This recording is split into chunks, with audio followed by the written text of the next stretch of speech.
I am Joy Carter, a Coral Springs City Commissioner since 2014, soon to finish my 10-year term with the city. I am also a local real estate agent selling in Broward and Palm Beach County for the last 39 years on a family called the Great Florida Homes Team, and we work for the brokerage of Keller Williams. And I am very excited to be here and share my perspective of what the real estate market is from a city government side. Thank you. And that is a very important perspective. Thank you, Commissioner Carter, for opening it up for us. And just want to quickly, before I hand it over for the rest of the introductions of this incredible panel, want to start out by introducing myself as well, Sinan Qasim, founder and CEO of the Limitless Marketing Group. Very excited for us to host this panel on the outlook for the 2025 U.S. housing market. This is something on everybody's minds in one way or another, whether you're an investor or a homeowner or assessing the market or anywhere in between. And this panel is going to help us answer some really important questions, as Commissioner Carter opened it up from a policymaker side who, of course, has had an extensive experience in real estate. I think it's important to mention that for us to solve the challenges ahead in the market, and for us to come up with solutions, it's going to take a wide range of experts, of individuals, of leaders, whether that is policymakers or developers or consultants, public sector, private sector. So I think this conversation is really important for everybody tuning in. Thank you so much. And thank you again, Commissioner Carter, for opening it up for us. I'm going to turn it over to Mr. Richard Bitner to introduce himself, and then we'll introduce the rest of the panel as well. Great. Thank you, Sinan. And thanks to all panelists, for everyone for being here today. Excited to be part of this. My name is Richard Bitner. I've been a lifelong mortgage industry participant since I jumped in about 32 years ago. I've owned mortgage companies. In 2008, I launched a media company called Housing Wire, which became the #1 most widely read platform in the space for real estate and mortgage professionals. I've really done a lot of things in this industry. I love housing. And really my focus today, based on my background, is going to be really sort of looking at it from the perspective of the lender world. How does that fit in relative to what we can expect for next year and beyond? So thank you for having me. Thank you so much for being with us. All right, Stanley Rosen. How you doing all? Welcome. Stanley Rosen, 25 years with the Kai's company. And I can only tell you that I love what I do. I was born and raised down here in South Florida. Have a great mix. Won't get into it, so we can get right into and dive into what we're going to talk about today. But I just want you to know that informing and educating is not only for this Facebook Live, but it's always important to know that that's what we do as real estate agents. Well said. Thank you so much. And last but certainly not least, Mr. Terry Wellons. Thank you, Sinan, for having me, and to all the other panelists for joining in. My name is Terry Wellons. My background is as a real estate attorney, originally turned into a multifamily developer, working in that space for the last 20 years and developing both high-rise and garden-style apartments in Florida and outside the state. And it'll be interesting to have this discussion with residential housing specialists like yourselves, and have my perspective as well from the multifamily space. So thank you for having me here. Thank you. Thank you so much once again to all of our panelists for being with us. Looking forward to an important conversation here, and thank you everybody for tuning into the conversation. And so the first topic that we're going to discuss today is interest rates. As all of you know, we've seen a 50 BP reduction in interest rates. And so homeowners, investors, everyone tuning in is asking what's next and what can we see going forward. And so I'm going to turn it back over to Mr. Terry Wellons for this first question. If you can talk a little bit about, from a developer's perspective, how you see interest rates impacting financing models for projects, impacting consumer behavior. What are you seeing from your end, and your thoughts on this topic? Sure. So from the developer standpoint, I think that, the current reduction, or the most recent reduction of 50 basis points, while it's helpful, I don't think it's really moved the needle from the large development sort of platform type deal. The other thing it hasn't done yet is it hasn't really increase the return enough to make the equity investors dive into that market and put the equity checks in. What I'm saying is, I think debt, you can go get bank debt, or you can get, first mortgage debt pretty easily at 60-65% to do these transactions. But then it's that next tranche of capital that comes in there, the equity platforms, and there's just not enough return in the deals, given the fact that, they've been able to go and get 5% and 6% risk-free return out there for so long. So until we see a little bit more reduction in the interest rates, I don't think you're going to see the equity markets necessarily flooding back in and capitalizing all these transactions. So, it's difficult for some of these large scale projects to refinance, given this higher interest rate environment. And that's led to, the equity partners in those deals having to evaluate whether they're going to inject more capital or maybe sell in this market where they would never sell otherwise, right? Because they just don't want to put the additional capital in there. So that has forced some transactions to happen, closer to a cost basis that normally they just wouldn't be selling in this environment if they didn't have to. And then, for newer construction, the higher rates have hindered the ability to get out of the ground, to get it started, to get the deals to pencil. And that's really just added to the housing shortage that we've talked about, to continue to compound that issue even more. And then, there are some deals that have gotten funded in the last few years, and those are like really rich deals that have a high return on cost, and they're able to, get funding. And then that higher interest rate, they're kind of gambling that we're in a negative environment, or that it's going to come down during their construction period. And if you think about the way a construction loan is funded, you only get fully funded at the end of your construction life. So that additional cost in the deal is not that much, but you do have to get your equity partners to gamble on the fact that the interest rate is going to go down. And so that has happened. And I say really rich deals with a high return on cost have gotten done. And those are just great deals in great locations with really strong rent demographics. And so that's happened. But that's how I see that issue. I think that gives us a really good perspective from your end as a developer. And I want to actually bring in Stanley Rosen here from a broker's perspective, Right. how you've seen interest rates impact buyer behavior, especially, regarding their budgets and willingness to stretch for prime real estate and properties. Something that's been talked about, and Joy, you might have heard this around: marry the home and date the rate. You understand? Because you buy the property and then the rate could go up and down, and you can always refi. What I'm noticing right now in the purchases is that people are budgeting more. They're talking about different ways that they can live. Some say, I feel that renting is important now, waiting for interest rates to go down and stuff like that. You know what? I've always been an advocate of, if you want to buy a home, I don't think real estate in general, with the interest rates, yes, it freezes the buyers. It causes the sellers to lower their home prices and stuff like that. But in general, when the buyers reconsidering their budgets and the prices are going downward, that's when I push hard and I say, look, you can buy the home of your choice. There's a lot of price reductions right now, and it's negotiable. Interest rates, what, 6%, 5.5%, like Terry was saying, or I believe the other gentleman was saying, Richard, that this cut from the feds didn't really do nothing. The interest rate right now, I've been closing on properties between 5.75 and 6%. That's relatively low, because when I bought my first home in 92, it was 9%, 8.5%, 9%. So, you break it down, you can move into the home, you budget correctly. But then again, that's where I educate the buyer, okay, to make sure he's not living just for their mortgages. You understand that they have free money. They could take a vacation. They can take a trip.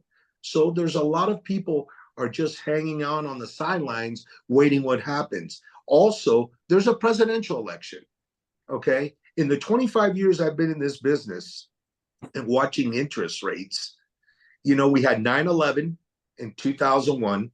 Then we had a crash in 6/7 all the way to 13. And then we had a world shutdown, which is a total of about 12 to 13 years. That's half of my career. I have never seen real estate go down, whether the interest rates are up or down. What causes that is that people can't afford it. And look what's happening now with interest rates and associations. Mhm. People that have been in properties for 15, 20 years have to go because they can't afford it. And I'll give you one example. I'm in it. I've been living in my home for 23 years. My association went from $1,600 a quarter to $5,950. Okay. And guess what? Till 2027. So now if I want to sell, I have to cure. I have to pay all that in order to sell it. So you're caught up. It's a crazy thing. I just believe that Dade County is becoming ultra rich and everybody's getting moved. You know, I'm getting the hell out of Dodge. That's what everybody's saying. I'm getting out of here. I want to sell. I'm going up north. I'm going to Georgia. I'm going to Atlanta. I don't know. Everybody has so many different views. And, you know, so many people have moved to Orlando because of the prices. Even Ocala, I sold a property this week at $380,000 for a 3-bedroom, 2-bath. So, you know, at the end of the day, you know, interest rates, to me, they're not that bad. I don't know how Joy feels about it, but they're relatively, I think it's fair. I think that the interest rates are fair in the 5-6% range. The problem is the average price of the home. When I started selling homes in Coral Springs 39 years ago, the average price was $175,000. It's $610,000 now. That's the difference. 5-6% on the 175. Yeah, easy, no problem. And as you said, the maintenance fees are really hurting people badly. From a city's perspective, I mean, we do try to mitigate the impact of the rising interest rates and try to support the homeownership and development in a lot of cities and counties, and particularly Broward County does have a first-time home buyer program. It is a deferred second mortgage at 0% interest with a 15-year term for up to $50,000.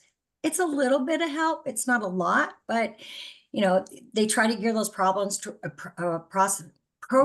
towards public servants, such as, you know, your police and fire and veterans and low-income families. But those are my thoughts. I guess it's my turn. Yes, So, please jump in. So I really appreciate the comments from all the participants, but especially Joy's and Stan's around rates. You know, it's interesting. We have almost an entire generation that has lived in a, you know, as a mortgage lender, what we're going to call, or I'm going to dub, an unrealistic rate environment, right? Rates have historically never been in the 3s and the 4s. And by the way, it does not make for a healthy secondary market for mortgages that get traded when interest rates are that low. This is actually a level that makes, and without, because this is a whole separate conversation we're not going to go down and we don't have enough time for. But yeah, I agree. I mean, at the end of the day, it's about affordability. It's about what can you actually afford given the current environment. You know, it's interesting. We've been talking about rates and coming down 0.5 point. The reality is the last 2 days have been brutal on the mortgage market. We've seen about a 35 basis point swing the other way based on what happened. Whoops, sorry guys, I just lost my stand. Based on what happened with the great employment numbers from Friday. So you know, I think again that's somewhat of a relative thing. You know, what are we looking at for 2025, right? I mean, so far there seems to be a general belief that the market is going to continue to show improvement on the rate side. I wouldn't be surprised if we saw rates normalizing in the low to mid 5s. I'd love to see them get there, and I'd love to see them stay there because I think, again, that makes for a healthy environment. Terry also brought up a great point, and I apologize to be redundant, but my fellow compatriots here have really hit the main points I wanted to talk about. And that is on the development side, particularly in the residential, we are seeing that slowdown of getting deals out of the ground. Interestingly enough, I had built a custom home a few years ago. I now do some development work as well, small time with my builder. And part of the reason I got into the deal was because when interest rates went up 2 years ago and we saw a 350 basis point rise, that's 3.5% over a 5-6 month period, banks changed the game. All of a sudden, builders were able to come out of the ground with no money down and use the equity they had. Not anymore. Suddenly it was 20%, which, for most small builders became a real challenge getting out of the ground. So again, rates are part of the equation. I know we're going to talk more about it. And Stan hit on it. I mean, look, I think one of the bigger issues we have, and he talked about it with his condos, I'm assuming a condo and his association fees, but homeowner insurance, right? I mean, I live inland North Carolina, 150 miles, which until last week we thought was pretty safe, right? I have a new home. My homeowners insurance last year doubled for a new home in a non-coastal market.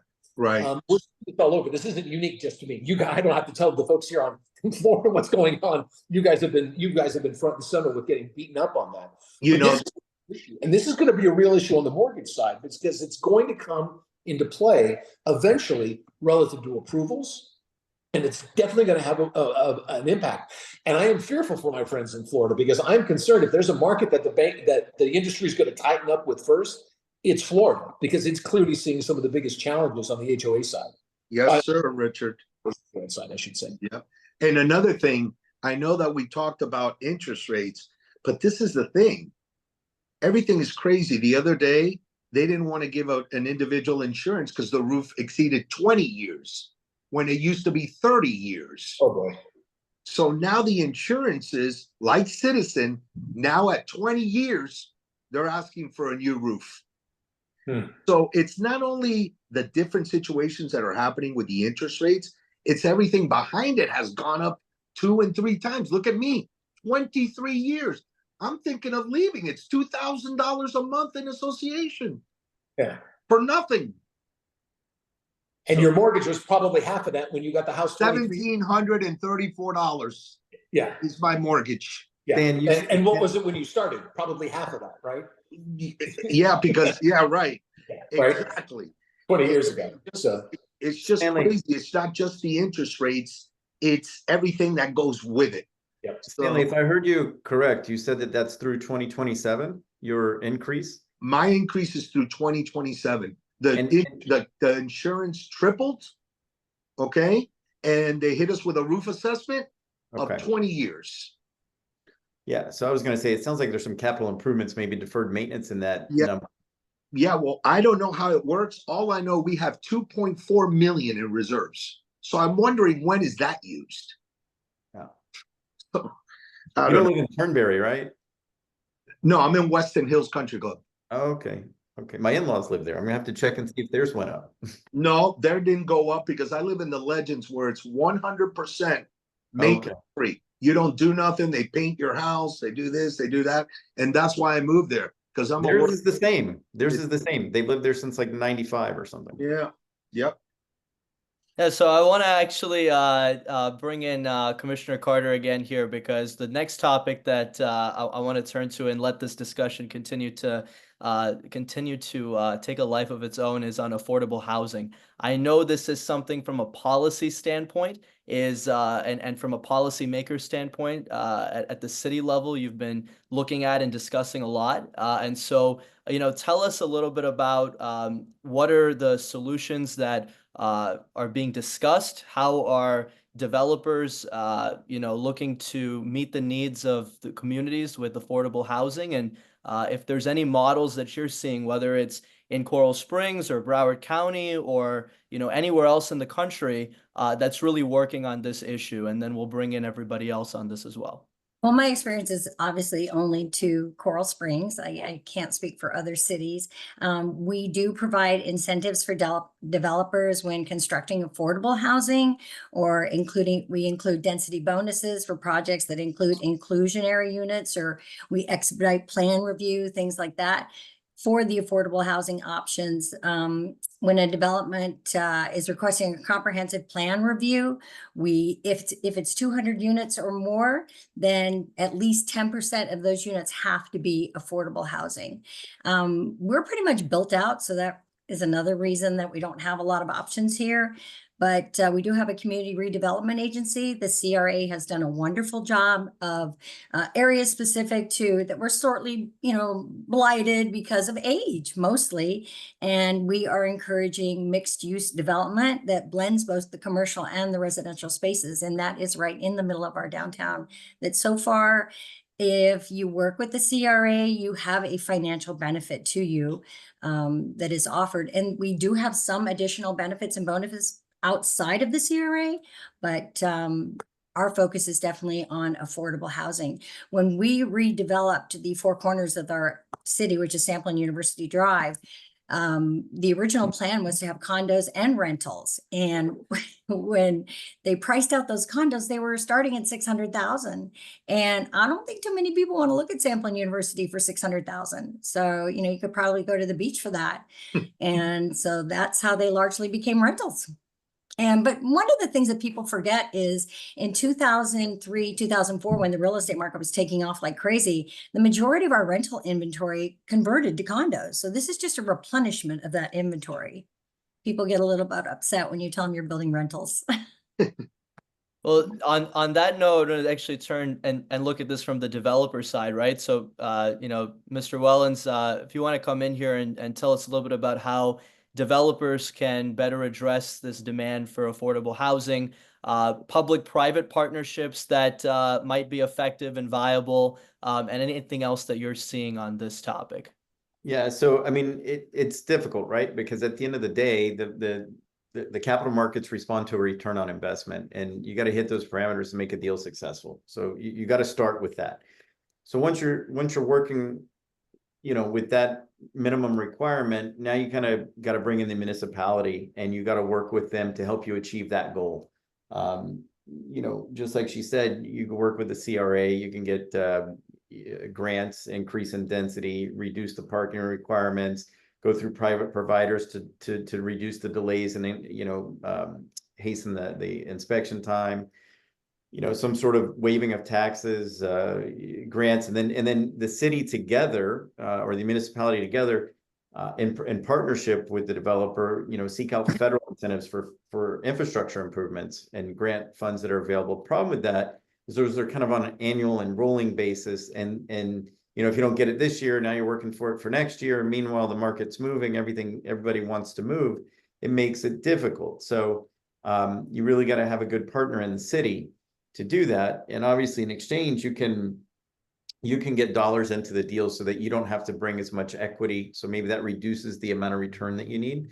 And I've been successful doing that in Miami with the CRA and got millions of dollars for projects down there to develop them. And so definitely helpful in exchange for restricting units to certain AMI classifications and for 30 years and so forth. And that can become effective.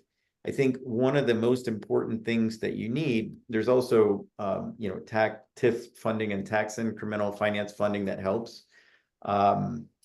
Maybe ownership of the land is in the city's name all the way through the entitlement process, everything else, to make sure that there's no additional tax burden or cost to the development project to help hold costs down.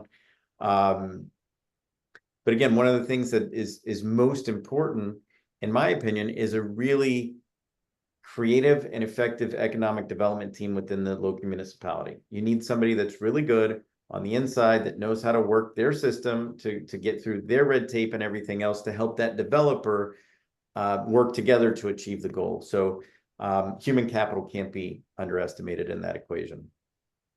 So I want to bring in Richard Bitner on this one, and based on your experience in the mortgage industry, and by the way, there's been a lot of talk about the history, and I know that you had a very pivotal role and voice in 2008 as well, but I know we can talk about that. So I had to bring that up. But on this topic of affordable housing, how do you see access to affordable mortgages evolving, and any reforms that you may foresee, or anything that can be done to improve equitable access in 2025?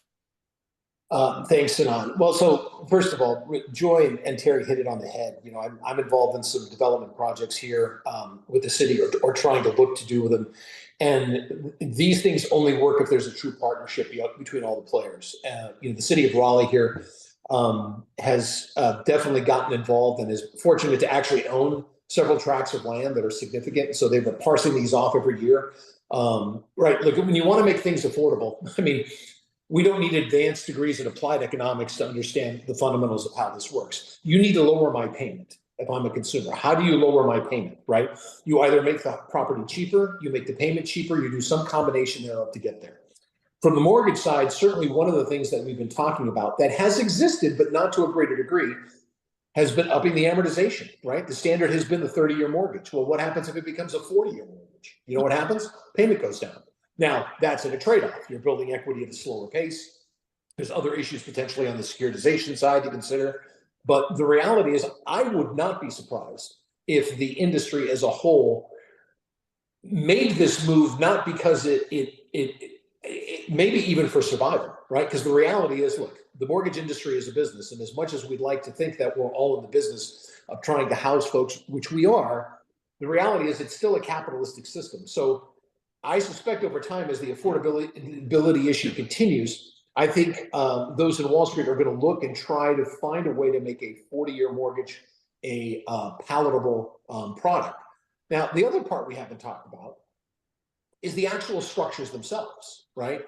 So, for example, one of the things that my partner and I have been looking at is, how do we reduce costs? So, I mean, we've been building houses the exact same way, sticks and bricks forever.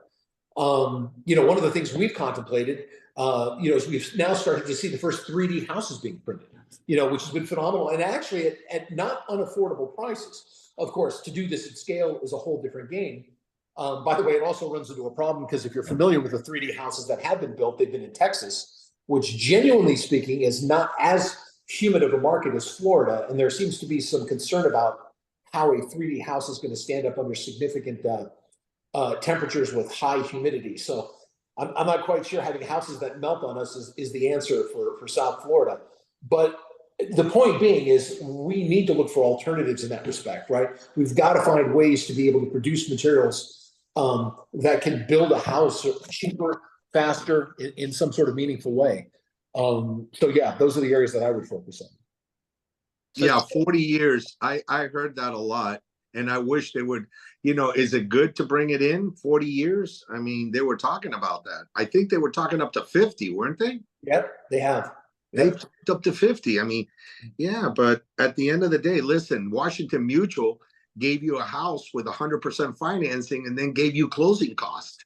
So, yeah, on a stated income loan at a 600 credit score. So yeah, let's not forget that. Yes, and in 04, 05, like Joy was saying, everything was taken off. You know what? Everything was taken off. Somebody bought a house in 04. In 05 or in the middle of 05, it doubled. So they ran to the bank and got an equity line on top of getting in at 0, and now they're getting money. And that's what caused the explosion, in my opinion. But anyways. Yep. So, people got mortgages that shouldn't have got them. There you go. There you go. I mean, we played the game, we did our job, and I guess we reaped the fruition of it because it was great. Mm-hmm. But we paid for 6 or 7 years after that. Right. Because a short sale couldn't close for 15 months to 2 years. I had one short sale that I sold 9 times. Yeah. I got them a full price cash offer and it took them 90 days to approve it. And I went, that buyer's gone. Sorry, let's start over. I'll give you all a little additional insight. The one thing I didn't mention, for the last 8 years after I sold Housing Wire, I've been working as a testifying expert in still ongoing litigation on Wall Street for the housing crisis from 06. Here we are 18 years later, and I'm still looking at loans that were originated in 05 and 06. And it's interesting. I actually wrote about the crisis when I left the industry and I sold my company back in 07, 08. But I didn't have the advantage of now having looked at over 25,000 loans over the last 8 years during that period. And in addition to everything you said, Stan, the biggest problem we ran into was there was so much pressure on underwriters. What we effectively saw was diligence went completely out the window. So yes, the guidelines got easier, right? We lowered the credit scores, we made stated incomes, but even the fundamental guidelines of looking to determine if this person might actually be able to afford the payment completely went out the door. It's like we put blinders on, and I thought that's what was happening. I couldn't prove it until I actually went in and did this for years, and that's exactly what the upside has been. Yeah, we had a lot of straw buyers too. Yeah. as We said well. if you could fog a mirror, you could get a loan. That's it. And even that wasn't always a requirement. So Yeah. So I wanna shift the topic a little bit here to inflation. And so I'm gonna actually start off with Stanley Rosen here. I know that you and I had talked about this earlier as well. So I'm gonna let you start this topic off on what you're seeing for buyers and sellers adjusting strategies, shifting timing, entering, exiting the market based on everything that you're seeing. I know you have a lot to say on this topic, so I'm gonna let you. Well, I mean, at the end of the day, I mentioned it earlier in the conversation that I try to put people, educate people to be in homes so they don't have to live for their mortgage. So one of the things, and this is something that a lot of people don't know. After 3 years of you not owning a property, you're considered a first-time home buyer. And you can benefit and reap from certain programs, maybe not all of them, but after 3 years, and Joy, you can back me up on that, you're considered a new home buyer if you haven't owned a property in 3 years. Also, something that I've seen lately is people have downsized a lot, okay? And the way they've done it is they're vigilant about where they're going to spend their dollar, how they're going to spend their money.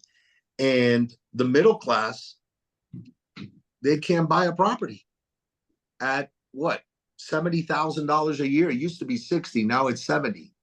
That's the national average and so forth. So as far as that, there's negotiation because properties are not moving quick enough. So there's room for that. And at the end of the day, properties stay on the market longer. Interest rates are high. Everything is against you. Everything is high. Not just interest rates, because if an interest rate went to 7 or 8, okay, it went up, might be a couple $100 more a month, but everything that surrounds it is crazy, and it doesn't look like it's slowing down anytime soon. So as far as inflation, it's just working around adjusting what people want to do. Now, how about cohabiting? I was talking that earlier with you. I've heard friends say maybe we should cohabit.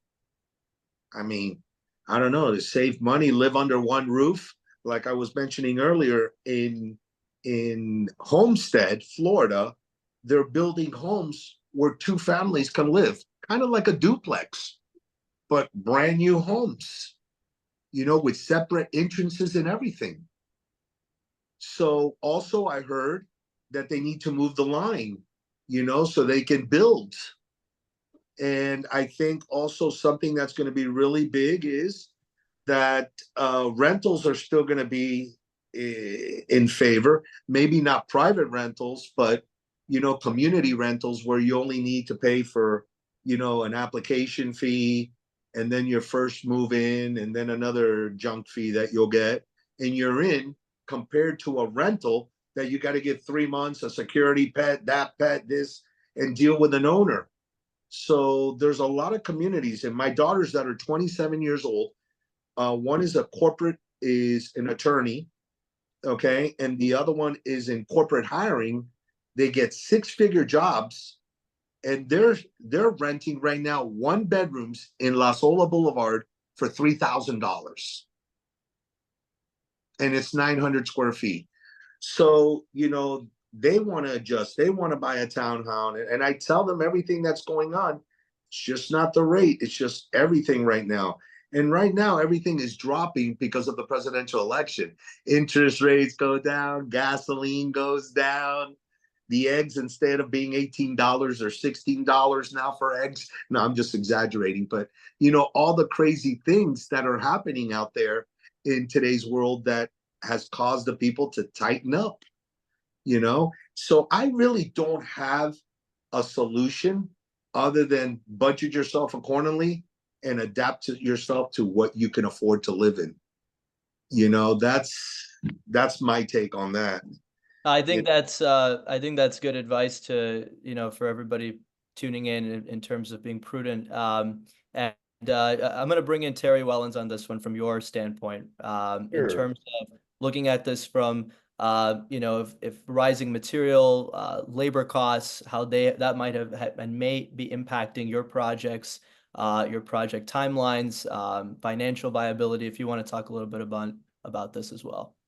Yeah, so from my perspective, I've run into the issue where the specific to certain markets where there's a higher demand for construction than others, also affecting a little bit the labor market a little more intensely than in other areas. But where you have labor and materials outpacing the inflation of rent, it makes those projects less viable, right?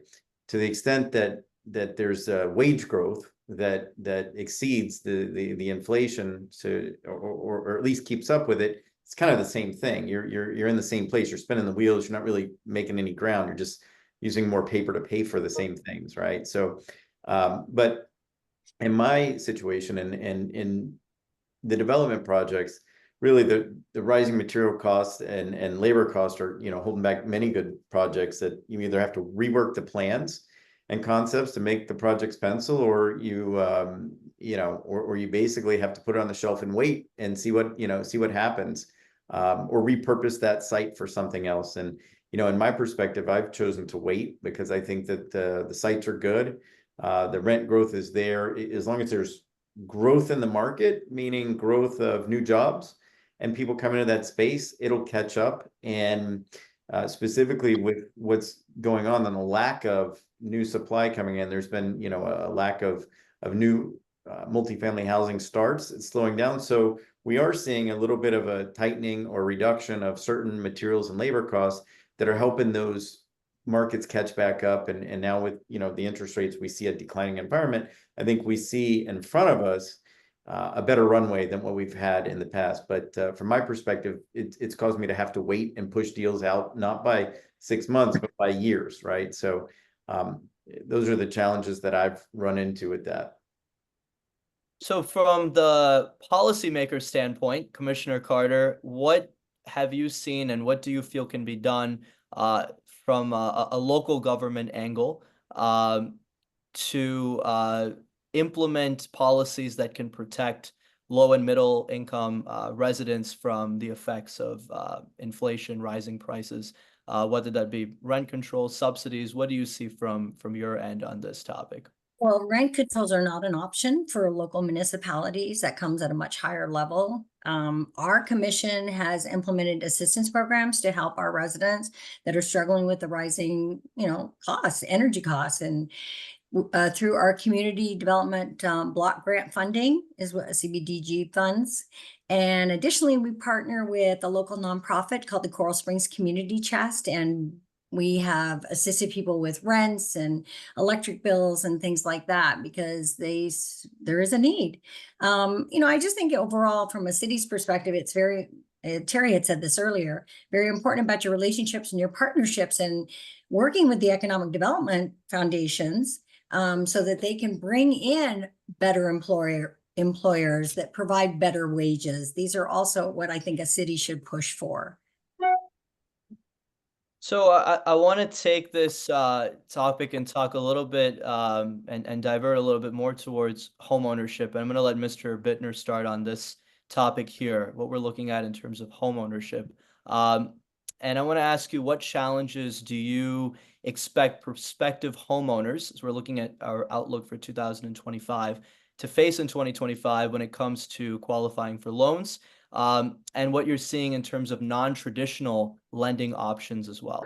Yeah. So, look, again, it's not rocket science, right? It starts with, affordability is measured on a couple of levels. Do you have the credit? We have to assume you have the credit. We'll talk about alternative options here in a second. Do you have the down payment, right? That there in effect is almost always the number one challenge that comes in, followed right behind, can you afford the payment? Really, which all of my fellow panelists here have kind of talked about. So those are, front and center the things that continue to play on every loan. One of the reasons we got into trouble, right, 20 years ago, because the mortgage market expanded into product lines that ultimately didn't necessarily make a lot of sense. I had a fair amount of experience in the subprime side going back to the late 90s. We have actually seen this product come back in a limited fashion, but I want to make a point about this. There was nothing wrong per se with the notion of writing mortgages for people who have slightly less than perfect credit or somehow don't qualify as a traditional A-paper borrower. That has existed in financial services for years, credit cards, auto loans, et cetera. The mortgage industry went off the rails for the things we've already talked about. And it wasn't until about 8 years ago that we actually slowly began to see some of the products that made sense come back, but they haven't come back in large volume. And that's probably okay, right? I mean, by the time we got to 2005, 25% of the mortgages that were being written, 1 out of every 4, was labeled as a subprime product, a non-Fannie Freddie FHA mortgage. That's far too high. If 1 out of 4 are doing that, we have a major problem. When I first got into the industry in the late 90s as doing some of these alternative products, that was 2% of the market, right? A market could probably absorb maybe 5 to 10% at max without losing its mind and creating other problems as a result of this kind of a product offering. But I think because Wall Street is Wall Street, this product will continue to adapt. It'll go slowly. By the way, I don't know, and I know we're limited on time, and one of the questions we were going to get to is, what are the risks of something like that happening again, right? In this market, they're very low, right? Look, let's put it this way. You can't control macroeconomic events. If we have a major economic crash, housing and everything goes to hell. Doesn't matter, right? But it wasn't a macro crisis that created the housing downturn in 2008. It was a function of just simply writing mortgages to people who couldn't afford them under guidelines that didn't make any sense. Right now, we've created far too many hoops for the industry to be able to do that again. It was funny, I will tell you, at the time when I wrote my book in 2007, and I looked at this, I thought, in 10 years, I wouldn't be surprised if we saw it again. Well, we're knocking on the door of about 16, 17 years, and we're really nowhere close to it, which is good. We shouldn't be anywhere close to it because that was a mistake. So I think long-term, I don't think that's going to be an issue, at least not anytime in the near foreseeable future. And I know that, and I mentioned it before, but the perspective that you bring based on the events of the past and how history can maybe not necessarily repeat itself, but how we can at least mitigate that is really, really important. I want to go to Stanley Rosen here. Tell us a little bit about what you're seeing in the demographics of homeownership evolving, especially when we're looking at older generations or millennials, Gen Z, and homeownership becoming out of reach or an opportunity for the scales to tip a little bit. Well, again, I think they're finding more affordable areas, to live in, and it's difficult. But like I mentioned before, something that has been very popular, and like I said, I have twin daughters that are 27 years old, and they're professionals making not just exactly 6 figures, like in a good 6 figures, and they're in a rental market now. Their credit scores are 800 and so forth like that, and they come to me, Dad, what should we do? What should we do? What should we do? Something that we haven't mentioned here tonight is I think the pre-foreclosure rate is out of control. It has grown enormously. And at the end of the day, some people will benefit from it, some won't. But at the end of the day, I believe that a lot of these millennials as well as Gen Zs are going to continue to rent until they feel that they can afford to purchase. Now, I did mention earlier about also cohabiting. I mean, I have 2 friends that are cohabiting in a 3-bedroom apartment. because they couldn't afford to have their apartment. So each individual apartment. So it's kind of like, it's a little bit different. I think a lot of people, there's a lot of money down here. This is the thing. There's a lot of money, but there's a lot more money in Dade County than in Broward County, because I serve both counties with a group of 10 individual agents. And what comes from Dade County is totally different than what comes from Broward County on what they can afford or how much they want to buy and so forth. But definitely urban living. Honestly, for me, for the last 7 clients, I've had people ask me, I want to live and work all in one area so I don't have to drive. There's people today that I've put in homes that are living in surrounding areas, and they're using a moped or they're using a GoPed, the little cars and stuff like that, because they're not driving. Because also the prices, the interest rates, as well as purchasing automobiles, as well as car insurance. So, you know, as far as home ownership, I'm just going to say that, you know, they're being a little bit more receptive how they're going to spend their money and when they're going to press the trigger, you know. And I also believe kids are staying home longer. Oh, that's true. You could just ask, you know, a lot of parents, right? Well, it starts right here. My kids were there till they were 26. Yeah. At 22, I was married with my own home in Miramar. So, you know, home ownership is everybody's dream. But, you know, I want to ask, you know, the mortgage man here, let me get Richard, you know, the biggest thing with everybody is I want to pay off my home. That's not the case anymore. Yeah. You know, that was a big thing, and especially for the Latins, because I'm Latin descent. No, my house is paid off. You don't hear that no more, because people have survived. And I just sold a home here in Weston for $800,000, and the lady has used $612,000 of equity from her home. And I just found out today. So from that, she's making $91,000 from an $800,000 deal. So, you know, it's crazy. People are hurting financially and borrowing against their equity. And right now it's very difficult to borrow against your equity, by the way. So Stan, I don't know when she borrowed that money, but if she got it when it was at 2% and she invested it at 7 or 8, I don't know. She might not be that far off.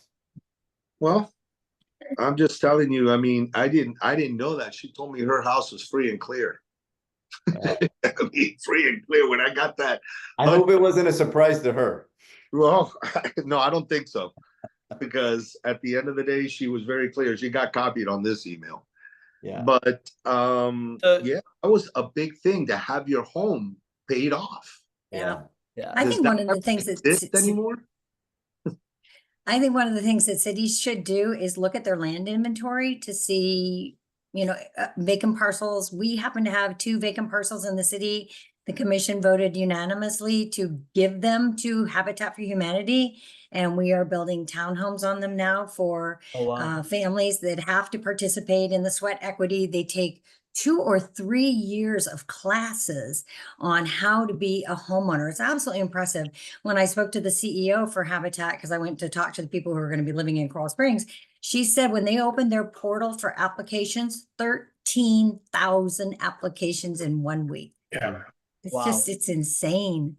Yeah, how many people are looking for assistance? So that's why I say cities might want to look at any type of available land that they have that they So could then partner. So then I think it's appropriate to bring in the developer's perspective here.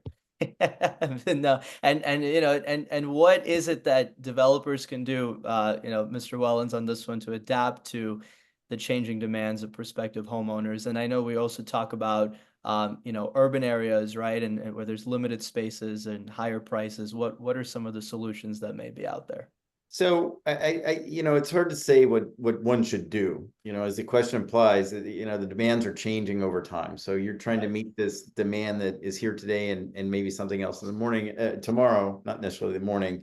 And you're looking to build a project that kind of stands the test of time. So, from my perspective in renting and multifamily, one of the things I think you can do is you look for location where you can get the density and everything else that you need, build maybe smaller units than what we're typically used to here. And that can bring down the nominal rent and probably push up the price per square foot, which is, good for the developer, but makes it more economically feasible to do that. One of the things that I would say is you look for a site that's organically amenitized already. That means you're near a park, trailhead, you got walkable retail, restaurants and shops. As Stan mentioned, a lot of people want to be able to walk to their job, right? If you can walk to your job, maybe you don't need a car. Maybe you don't need car insurance. Now you can have some savings there and you can afford a little bit more money to pay rent. Me personally, I love the idea of being able to walk and not need a car, not for the savings of the car so much as the annoyance of traffic and driving, right? So I know that appeals to me as a 48-year-old.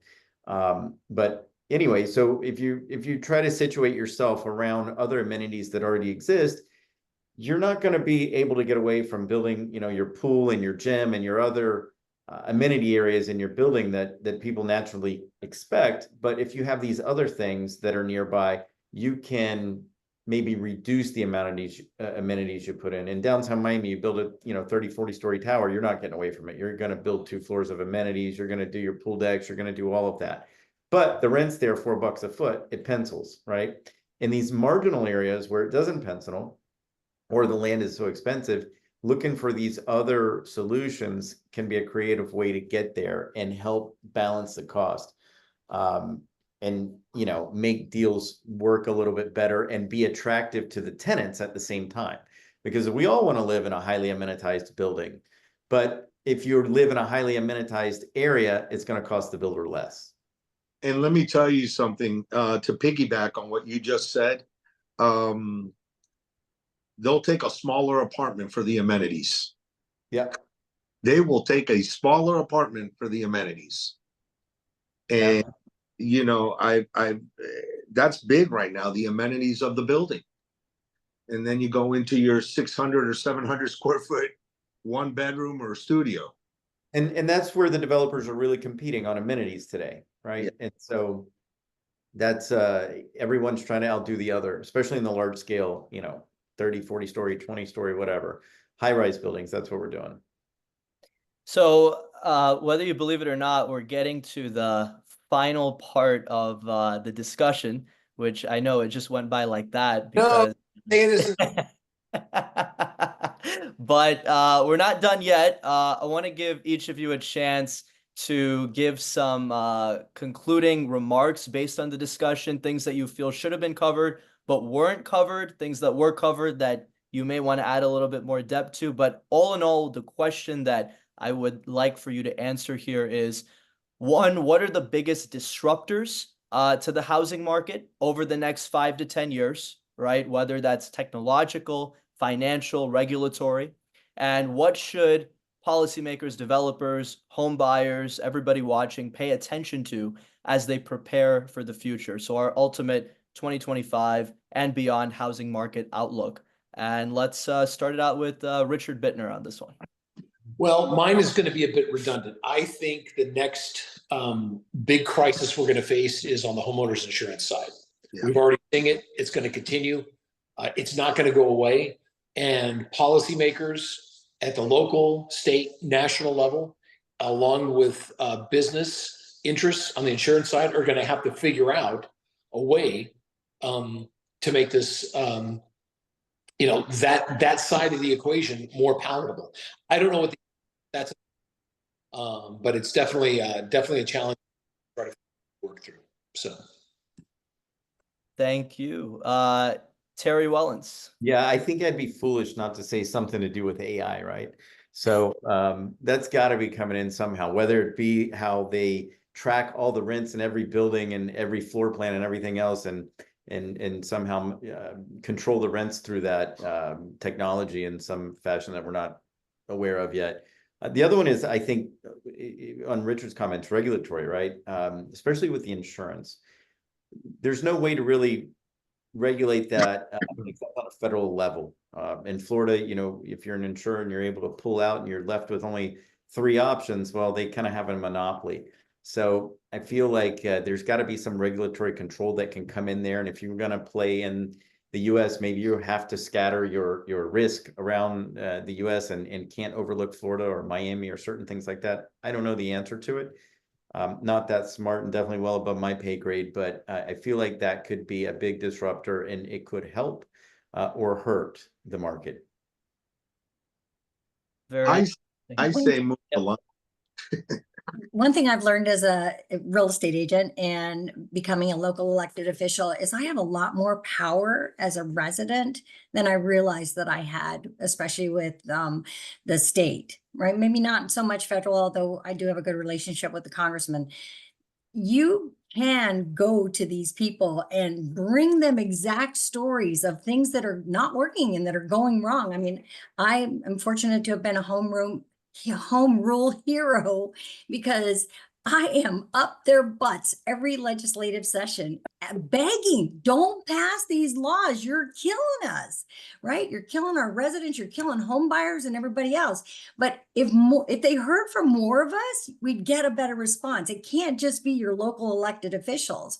And so that's why I'm saying wherever you live, get to know those people because they are the ones that are up there that are making the decisions that affect us. Perfect example in Florida, right? My homeowner's insurance is like $7,500, right? My brother lives in Jacksonville and he pays $600 a year. Now, why is that disparity not spread out, you know, for the whole state? Why do I have to be the victim? Because I'm in the south end of the state? That's You it. know, so Yeah. that's my point, that there's just, those are the kind of conversations that you have to have with the people. I mean, as electeds, whether we're local or state, house, senate, doesn't matter. There are people just like us up there trying to do the right thing, but they've got to hear the stories about what's not working down here or working for us. And for context there, and by the way, we need more elected officials that bring those stories up. And the home rule hero in Florida is something by the Florida League of Cities, which is for elected officials who you know, are awarded because they champion home rule, like Commissioner Carter, where you know, to give more power back to the municipalities and the local governments. And so that's Well, the problem is 412 states in the city, and they think one size fits all, fits everybody. We're the 5th largest state in the county and the 5th largest city, 14th largest in the state. No, one size does not fit all. 2,500 people, 5,000 people, those rules do not work for us. But that's what you got to explain to them and explain to them how it hurts people.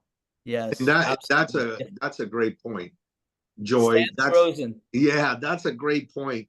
Because the property I just closed in Ocala, the guy pays $400 and something a year for total and $200 for flood insurance. I'm like, wow. I mean, it's crazy, but you're in the state of Florida.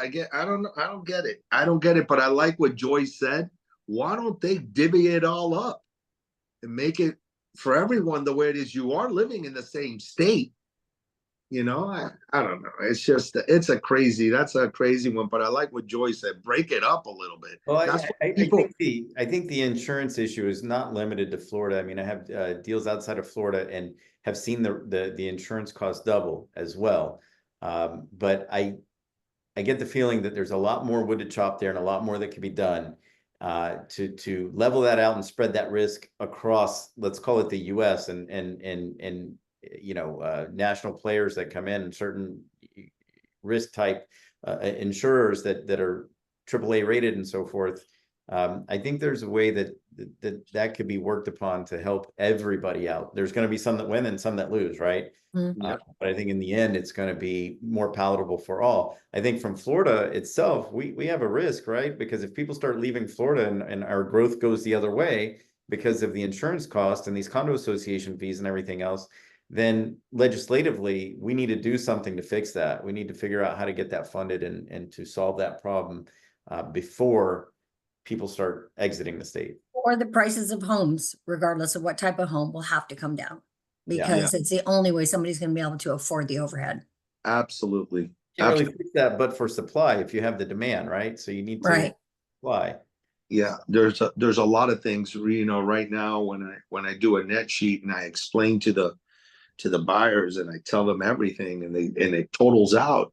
It's just not the interest rate. It's everything else. Look at FP&L, 30% increase. There you go.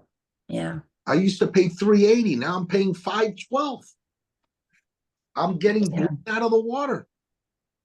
So everybody. So we're in the final stretch at that 7:30 mark, but I'm gonna ask you to stay on for just another minute, panelists, to go around real quick and any last plugs that you want to give to your personal pages, to your company, to anything else at all, any projects that you're working on you want people to know about, investment opportunities, whatever else it might be. This is your quick chance to give that last plug. So, Stanley Rosen, if you want to start out. Mine is simple. Whether you want to buy a studio or a mansion, contact Stanley Rosen. I'm here serving all price ranges. If you want to rent, you can rent. But at the end of the day, it doesn't matter the price. Stanley Rosen from the Kai's Company. And I'm glad to be part of this panel. I learned, and Joyce said some great things that I learned as well. And that's what I love about, all these panels and stuff. You hang around with people and you find out good stuff. And I want to say thank you for giving me the opportunity, Sinan, to be on this panel and to share my expertise. And I learned a lot also as well. It's always fun talking to you and learning from you. Commissioner Carter, you're next. So if you want to know anything about the city, it's coralsprings.gov/events. If you're looking for information on things that are going on in the city, we have a fabulous city management, city leadership. I'm very, very proud to work for them. And on real estate side, it's trust your family's move to our family's expertise. And that's greatfloridahomes.com. Thank you. You were great. I appreciate being here with everybody. Amazing. Thank you. Terry Wellons. Well, I just want to say thank you, Sinan, for inviting me to participate in the panel. I don't really have anything to plug, so thank you very much for allowing me to join you. Thank you. I really appreciate it. And last but not least, Mr. Bitner. Fantastic. So I've always said I am the luckiest guy on the face of this planet. I have somehow managed to fall down and get back up, sometimes due to hard will, sometimes or hard work, and sometimes just due to having the right people around me to pick me up. Yeah. So I want for nothing. So Sinan is the future of this country. It is individuals like him who drive these kind of events and other miraculous things. So my advice is send him your money. And that's That sounds great to me. That's thank you. Sinan, I want to know something. Okay, so Terry said he's 48. Yes. I didn't bring any age on it. I'm 2 years from 60. Okay, and I just want to know in this panel who's actually talking from a laptop. I'm 65, almost 66. And where are you, on a phone or the laptop? Me, I'm a laptop. Oh, you're on your laptop? Mm-hmm. I'm on my phone. And I know the other gentleman, Bitner, you're on the phone because it fell over a couple times. Well, the irony was I was going to go on my laptop, but for some reason Zoom wouldn't let me in. So I the key to everything in life. Yeah, there was some. Hey, listen, if you call Sinan, he'll get it all ready for you in 30 seconds, while we'll be 2 hours looking up on YouTube and so forth. You're too funny. No, but thank you, everybody. Listen, this is something that my dad always says, is that age is only a matter of mind. If you don't mind, it doesn't matter, right? So okay. That's a good one. But listen, let me just say thank you so much to each and every one of our panelists. And also on a personal note, thank you for all of your mentorship individually to each of you in my life. And I'm really glad that we were able to share this discussion with all of our audience members as well. I think this was really fluid, really fun. Everybody just kind of jumped in, and there wasn't really much need for a moderator here. I think you really took it on, and it had a life of its own. The only thing I wish is that we had another hour, because I think there's so much more to discuss. So hopefully we can do it again soon. But thank you so much once again. Really appreciate it. And we'll make sure to bring you more programming soon. Thanks, everyone. Thank you. Thank you. Thank you. Bye-bye. Bye-bye. Bye-bye.